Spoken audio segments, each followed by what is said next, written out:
আসসালামু আলাইকুম, শুভ সকাল সবাইকে। আশা করি সকলেই ভালো আছে। আমার কাছে জীবনের সংজ্ঞা হচ্ছে আলহামদুলিল্লাহ বলা। কারণ মানুষকে কখনো আল্লাহ তাআলা সন্তুষ্ট করতে পারে নাই, আর হবেও না। এর কারণ হচ্ছে, দেখেন, যার পা আছে সে একটা সাইকেল চায়, যার সাইকেল আছে সে একটা মোটর সাইকেল চায়, যার মোটর সাইকেল আছে সে একটা গাড়ি চায়। এভাবে মানুষের মানে চাহিদার আর শেষ হয় না। তাই আপনি মানুষকে কখনো সন্তুষ্ট করতে পারবেন না।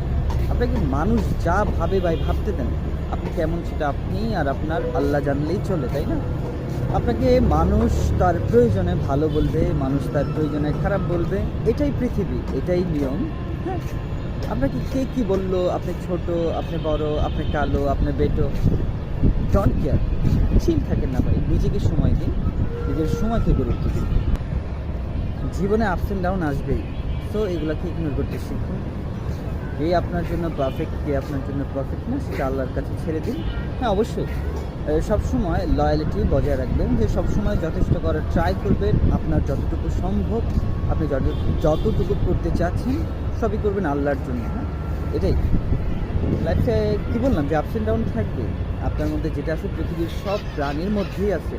সো চিল থাকেন। ধন্যবাদ। আরেকটা কথা বলি, যে শিক্ষা আর দীক্ষা এক না, তাই না?